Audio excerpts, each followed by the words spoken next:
शिरूर तालुक्यामध्ये रामलिंग नावाच्या गावात एक घटना घडली महाराज. समृद्धी महामार्गावरती बस पलटी झाली आणि 26 जण जळून मेले. प्रेत बाहेर काढायला सुरुवात केली. पहिलं प्रेत बाहेर काढलं, काही वाटलं नाही. दुसरं प्रेत बाहेर काढलं, काही वाटलं नाही. पण 24 नंबरचं प्रेत असं बाहेर निघालं. एक माय आपल्या लेकराला स्तनपान करत होती महाराज. स्तनपान करत असताना अचानक बसनी पेट घेतली. माईला असं वाटलं मी जळाले तरी जमन, पण माझं लेकरू जगलं पाहिजे देवा. पण दुर्दैव घडलं, मायही जळाली, लेकरूही जळालं महाराज. छातीला चिटकलेलं प्रेत ज्या टायमाला बाहेर निघालं, त्या टायमाला प्रेत काढणारे सगळे लोक ढसा रडत होते. किती प्रेम असेल त्या माईचं त्या लेकरावर. सकाळी पारनेर तालुक्यामध्ये कन्हेर नावाच्या गावामध्ये मी माय सांगितले वर्ष श्राद्धाच्या कीर्तनात. ज्या दिवशी घरातली माय जाते त्याची मुलं मुली ढसा रडतील यात तिळमात्र शंका नाही महाराज. पण 10वा झाला, 13वा झाला, 13व्या नंतर ज्या दिवशी त्यांची पोरगी सासरवरून माहेरला येते, 13व्या नंतर ज्या दिवशी त्यांचं पोरग शेतातून घरी येतं, जी माय ज्या खुर्चीवरती बसत होती, जी माय ज्या कॉटवरती झोपत होती, ती खुर्ची ज्या दिवशी रिकामी दिसते ना गड्या, विचारा त्यांच्या पोरीला आणि विचारा त्यांच्या पोराला घरातली आई गेल्याचं दुःख काय असतं ते. 2 दिवसापूर्वी दिवाळी नावाचा सण पूर्णत्वास गेला. त्या म्हातारीला ज्या प्रकारची साडी घातल्यानंतर अति आनंद वाटत होता, त्या साडीचा निस्ता कलर जरी पाहिला, तासन तास रडणाऱ्या त्यांच्या मुला मुलींना विचारा घरातली माय गेल्याचं दुःख काय असतं. अर्ध्यावरती कुणाची माय मरू नये, अर्ध्यावरती कुणाचा बाप मरू नये, अर्ध्यावरती कुणाची बहीण मरू नये, आणि अर्ध्यावरती कुणाची बायको मरू नये महाराज. किती प्रेम करतात रे माय बाप. एखाद्याची माय जर गेली आणि तिला जर चितेवर ठेवलं, आपल्या लेकराने जर अग्नी दिला, लेकरू जर घागर घेऊन चक्रा मारत असेल तर मेलेल्या आईचं वाक्य राहतं, लेकरा लेकरा घागर घेऊन जवळून चक्रा मारू नकोस, लेकरा लांबून चक्रा मार. मेलेल्या माईला जर विचारलं ना, माय तू अशी का म्हटली ग माय, मेलेल्या आईचं वाक्य राहतं, लेकरा तू जर घागर घेऊन जवळून चक्रा मारल्या आणि तुझ्या अंगाला जर चटके लागले तर मी ते सहन करू शकत नाही. सांगा मला, मेलेली माय जर एवढं प्रेम करत असेल तरी बसलेली जिवंत माय किती प्रेम करत असेल महाराज. जाना रात्री कधी घरी जाना, हा पठ्ठ्या रात्री 2 वाजता जरी कीर्तन करून घरी गेला ना, रात्री 2, माझ्या घराची जर कधी कडी वाजवली, आईने जर कधी दरवाजा उघडला, तर आईचं पहिलं वाक्य राहतं आपल्या लेकराला. काय विचारते रे माय, काय विचारते? करेक्ट लेकरा तू जेवला का? लेकरू जर म्हटलं ना, आई सकाळी 7 वाजल्यापासून रात्री 2 वाजेपर्यंत माझ्या पोटात अन्नाचा कण नाही, माय भूक लागली गाई. अरे रात्री 2 वाजता स्वयंपाक करायची धमक जर या जगात कुणात असेल तर आपल्या माहीत असते महाराज. पावसाने भिजलेलं सरपण म्हातारे घरात घेते, रात्री 2 वाजता चूल पेटवते. पोरींनो जा बरं, तुम्ही कधी दिवाळीला जा, तुम्ही कधी दसऱ्याला जा, तुम्ही कधी भाऊबीजेला जा, तुमची माय तुम्हाला कधी मोकळ्या हाताने येऊन देते पोरींनो. अरे पोरगी जर निघाली, पिशव्या उचलल्या, उमऱ्याच्या बाहेर आली तर माय पळती ती महाराज.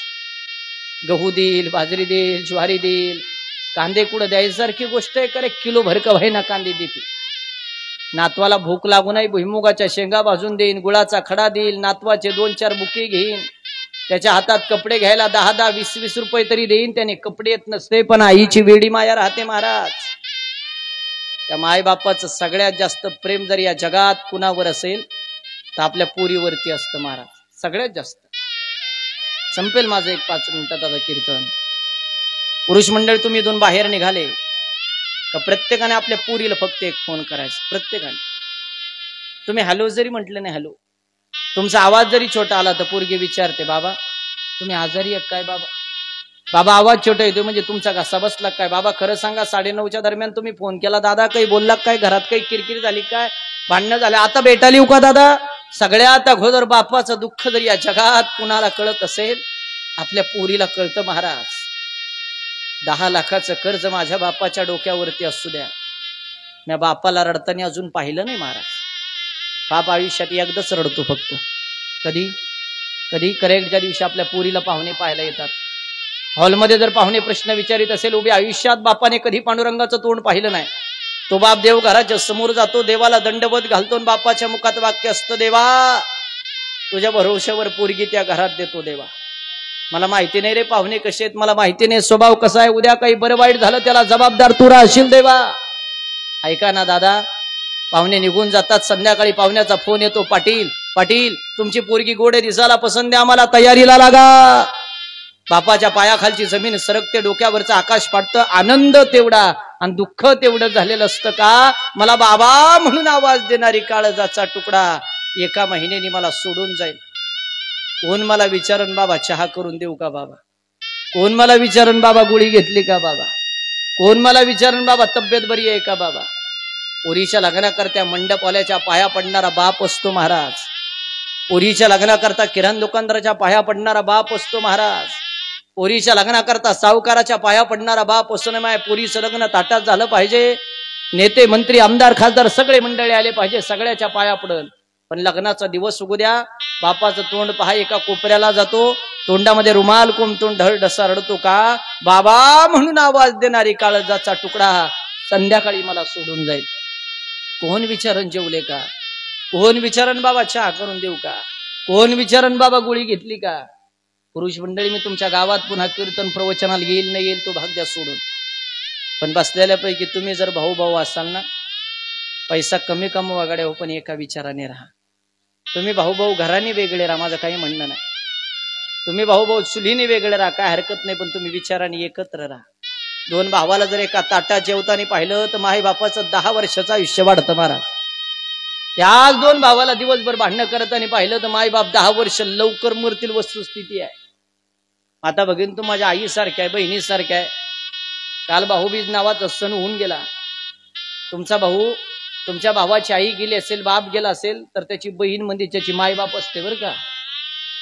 ती छोटी असली तरी तिचा अधिकार मोठा असतो महाराज. माझी मुक्ताबाई छोटी होती रे, पण मुक्ताबाईने सांगावं ताटी उघडा ज्ञानेश्वरा. तुमचा भाऊ एखाद्या ठिकाणी चुकला असेल, त्याची चूक पदरात घ्या, बोला त्याच्याबरोबर. सत्ता संपत्तीवरून भाऊ बहीण एकमेकांसंग बोलायला तयार नाही, दुर्दैव आहे सध्या महाराष्ट्राचं. आपल्याकडे नाही अजून, पण आपल्याला मेल्यानंतर पुळका येतो, आपण स्टेटसला फोटो ठेवतो, आठवणी जाग्या करतो, मग देवाला विनंती करतो. मला काय माहिती असं होईल, बोलले असते तर बरं झालं असतं. का बोलायचं त्याचं कारण सांगतो. ज्या ठिकाणी मी पारनेरमध्ये राहतो, सरपंच साहेब माझ्या शेजारी एक सोन्या नावाचा मित्र, त्याच्या बहिणीचं लग्न झालं. एवढं उदाहरण देऊन 2 मिनिटात मी थांबेल. आणि त्याच्या बहिणीच्या लग्नानंतर आम्ही त्याच्या बहिणीला दररोज चिडवायचो महाराज. तिला म्हणायचो, सोन्यानं तुझं लग्न छोटं केलं, आम्ही सोन्याचं लग्न मोठं करणारे, हत्ती बोलवणारे, घोडे बोलवणारे, 100 महाराज लोक येणार आहे. असा दिवस नाही का त्या पुरीला आम्ही टोमना दिला नाही. पण आता आम्ही एकत्र राहिलेलो, त्याची बहीण आणि माझी बहीण काय वेगळी नाही. पोरीने हसावं, खाली मान घालावी, निघून जावं. पण दुर्दैव घडलं, सोन्याचा अपघात झाला आणि सोन्या जागेवर गेला महाराज.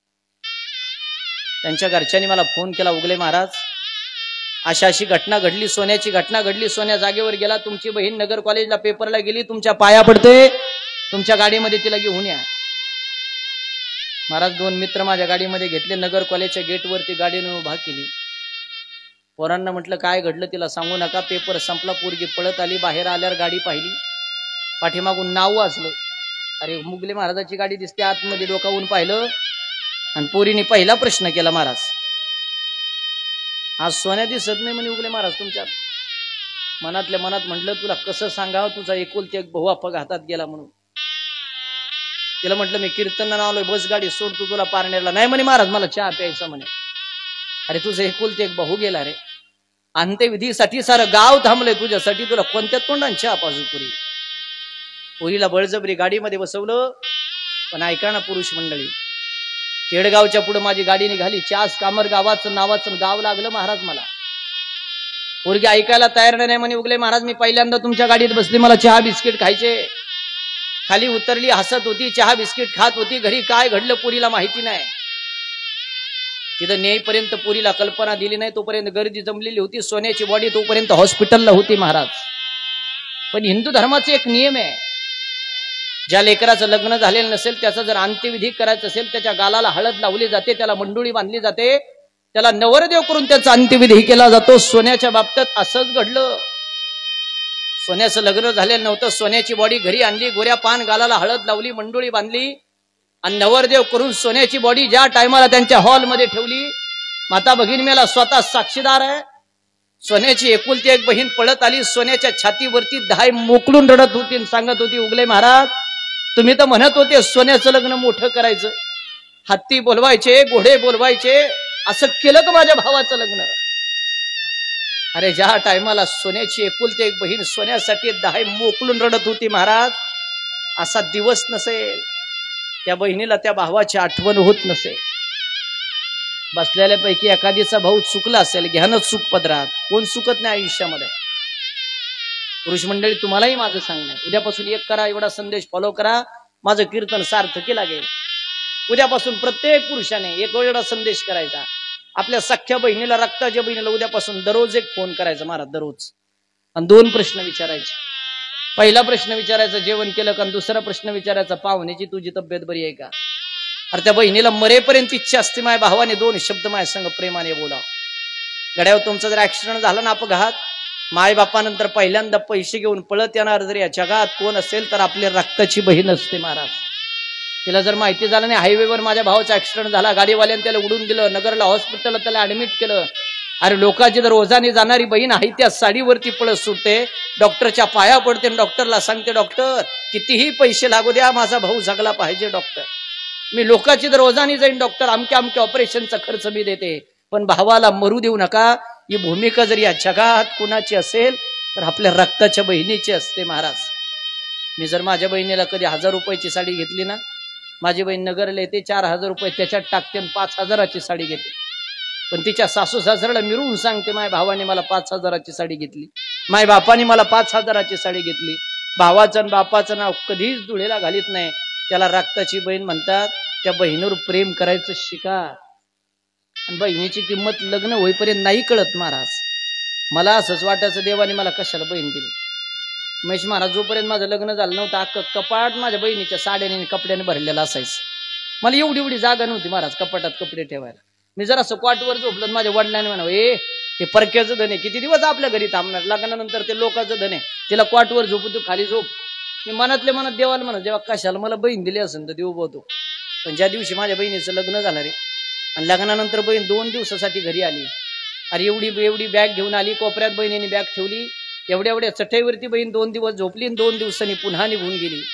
ज्या बहिणीला लग्नाच्या अगोदर अख्खं कपाट पुरत नव्हतं साड्या कपडे ठेवायला, ज्या बहिणीला कॉट पुरत नव्हता झोपायला, तीच बहीण लग्नानंतर 2 दिवसासाठी येते. तिला माहिती आता हे पाहुण्याचं घर आहे, जास्त दिवस थांबायचं नाही, आई बापाला बरं वाटावं म्हणून यायचं, 2 दिवसांनी पुन्हा निघून जायचं. बहिणीची किंमत लग्नानंतर कळते. शेवटचं वाक्य ऐकाकड्या, बहीण नसते तर माझ्या ज्ञानोबाचं काय झालं असतं कधीतरी ताटीच्या भंगवाचा. मुक्ताबाई जन्माला आली नसती तर ज्ञानोबा आपल्याला दिसले पण नसते. त्या मुक्ताबाईचा आशीर्वाद होता म्हणून ज्ञानोबाने करा ना दिवसातून एक फोन. काय मरतं महाराज, हजारो फोन करतो आपण लोकांना. बहिणीला एक फोन करा विचार.